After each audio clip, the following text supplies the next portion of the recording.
tired of seeing the only big competitive mouthpieces not even having good arguments to begin with.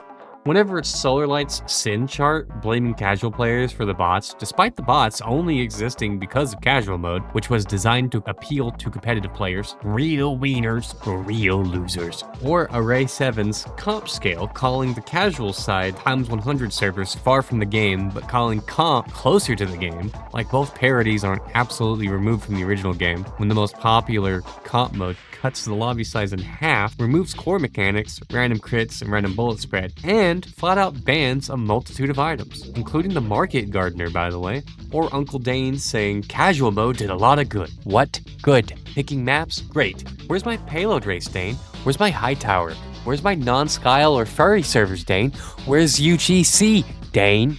Oh, sorry, my rose-tinted glasses fell off again. Hold on. So, here's an actual argument from the competitive side of Team Fortress 2 about what influence they had on Val, how they hurt compies as well, and how it's not their fault. I do, unfortunately, have some groundwork that needs to be done in terms of definitions. By comp players, I mean players who either exclusively or mostly spend their time playing 6v6 with various changes to the core gameplay, i.e. class limits, weapon bans, no random crits, no fun, no shotgun spread, the usual. I do not mean tryhards, the guys who run the vanilla game but always try their best to win. You can all go, this isn't relevant to you. Now, with that ground covered, the entire comp scene exists because of vanilla Team Fortress 2.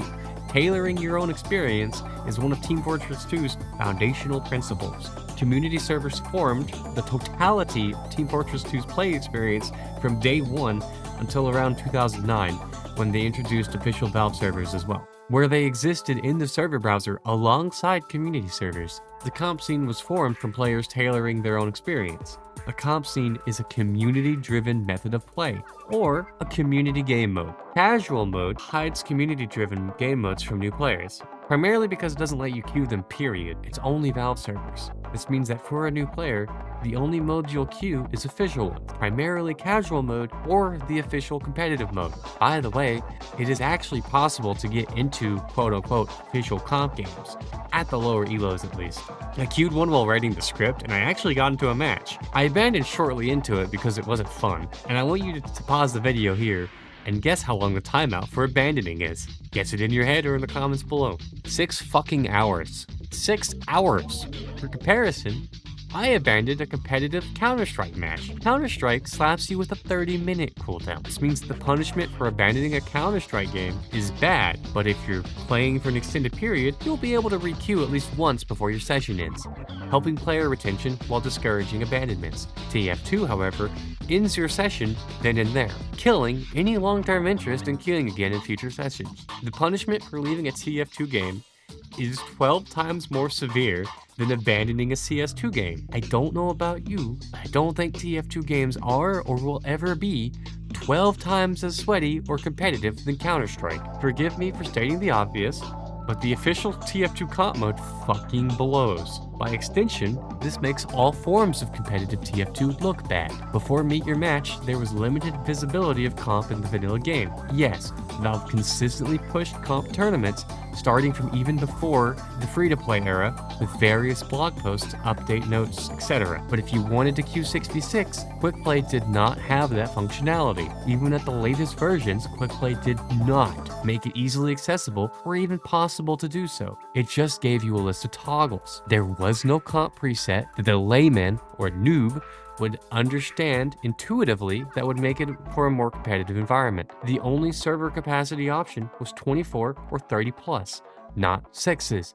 Class limits weren't even an option. But post Meet Your Match, the visibility that is represented by official TF2 makes it look like Kentucky Fried dog shit. This reflects poorly on the community-made modes, which actually facilitate a fair competitive environment instead of the demo stack shit show we have for vanilla 6v6. Casual mode hurts everyone, including the compies. The compies did not want this. Well, what did they ask for in the various in-person meetings / email chains that they exchanged with Valve? Well, it all boiled down to 3 things. Number 1, sponsoring official events monetarily and an in-game event screen that promotes esports / streams.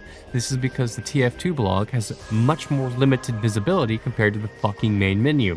2, official game mode for 6s of some variety. Up until Meet Your Match, the only way to play sixes was community servers, and they all had their own unique ban lists or other bullshit, so it was legitimate work to play competitive TF2. Number 3, they wanted a ranked, skill-based matchmaking system, with rewards that you get for achieving higher ranks.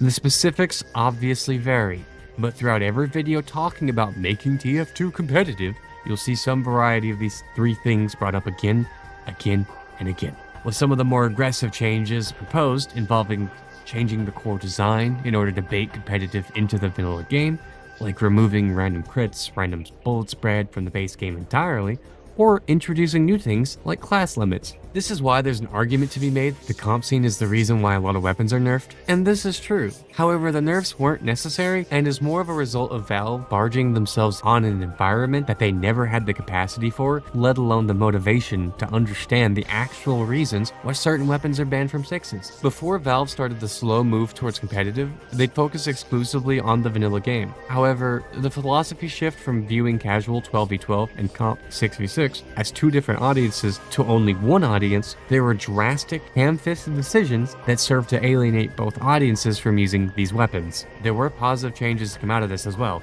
but no one cares about the Wrangler getting nerfed because it's still busted, while other weapons just fucking suck now. This is why you never see the base jumper used, nor the caber. If a weapon was fine in vanilla, but broken in sixes, they just ban it and move on. Valve did not like this, and instead they decided to try to crowbar nerfs in vanilla and hope that it'd be unbanned in sixes. They did not and could not understand fundamentally the base jumper / caber is not compatible with the 6v6 format because A, 6v6 metas did not have long range hit scan like sentries or snipers, and B, trading classes at opportune times is way more impactful in sixes than it could ever be in 12v12. One demo man for an 85% uber medic is a trade you make all day every day in sixes, whereas in vanilla it's still a great trade, but there's 11 other dudes hanging out that could help stop a push versus the 5 dudes in sixes. It does not matter how viable or not these items are, because fundamentally they were not created with this format in mind, which is fine. Comp TF2 is grassroots,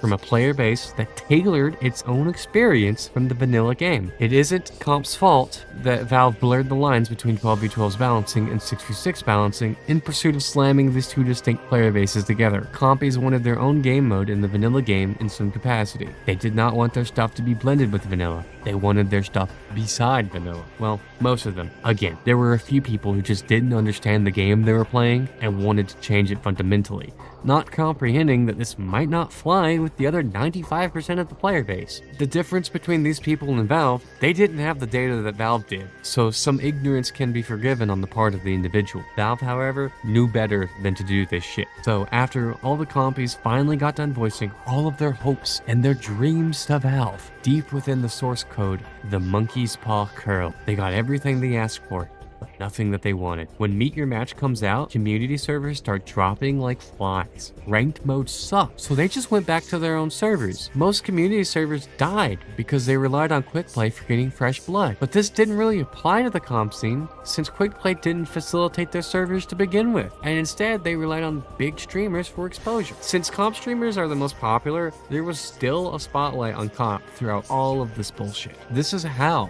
the comp scene survived the great community cleansing. At first, unfortunately, Team Fortress 2 is losing players, with the vast majority of popular TF2 streamers moving on to Overwatch or Apex or fucking Fortnite, with newer content creators, like myself, viewing it as little more than a stepping stone onto something else. As a result, the comp scene is slowly losing the spotlight that has kept it alive throughout everything. This, combined with less players entering the scene in general, and the ever-aging server browser, means Comp TF2 likely has a fixed amount of years before it too succumbs to entropy. Valve, I know there hasn't been a formal boycott effort on Team Fortress 2, however, I suspect there's been like a decade-long informal one. I know TF2's consistently been in the silver/bronze tier in your yearly earnings ranking, but I wonder where TF2 would be if you just swallow that pride and revert Meet Your Match. Gold? Maybe.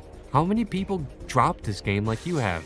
I want to end this by circling back to the claim that casual mode hurts everyone, including the compies. Casual mode killed the very thing that started Team Fortress 2, and competitive Team Fortress 2, community servers.